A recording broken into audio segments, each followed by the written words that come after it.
A bunch of workers at offices around the world trying out a 4-day working week have declared it a huge success. Of course they have. Of the 61 companies that entered a special 6-month trial, 56 have extended the 4-day week, including 18 who have made it permanent. Joe Ryle, the director of the 4-day week campaign, called the trial a major breakthrough moment, adding across a wide variety of sectors, well-being has improved dramatically for staff and business productivity has either been maintained or improved in nearly every case. When did the West decide to down tools and give up work?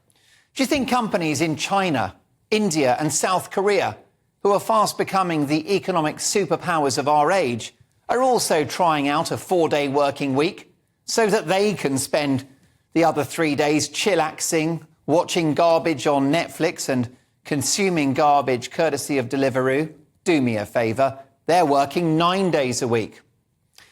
Do you remember the days when it paid to work? Now people are seeking to be paid to not work. After the indulgent and, in my view, completely failed experiment of lockdowns in which the government paid perfectly healthy people to stay at home, it seems that work has become an optional extra in people's lives. Except that with a national debt of over £2 trillion, a deficit in which more money now goes out than comes in, the idea of not working is not an option at all. We need economic growth to pay down the debt and to pay for the public services we all value so highly. And how is that achieved? Well, by everyone putting a shift in. It's deeply disturbing that 2.5 million people in this country of working age are not economically active. 2.5 million people. Are all of those people physically unable to work?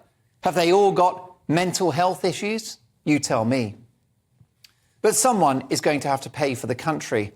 And at this rate, it just looks like it will be you and me.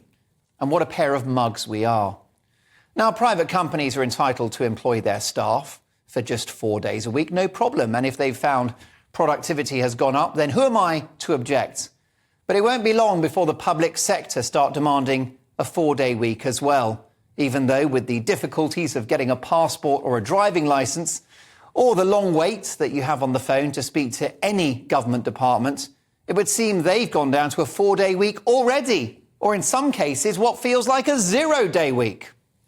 Cabinet Minister Therese Coffey got in hot water this week, hot coffee if you like, by saying those relying on food banks should upscale to get a better paid job or work more hours. Perhaps clumsily worded, and my heart goes out to any families who are struggling at the moment, and millions are. But what was technically wrong about what she said? It seems her egregious crime was to state a matter of fact and say something which is true. I think that the 4-day week is the road to ruin. If this country was swimming in cash with a massive trade surplus, with a minuscule national debt and huge annual growth, then happy days, knock yourself out. But that's not where we are. We are in an economic emergency, and we need shoulders to the wheel.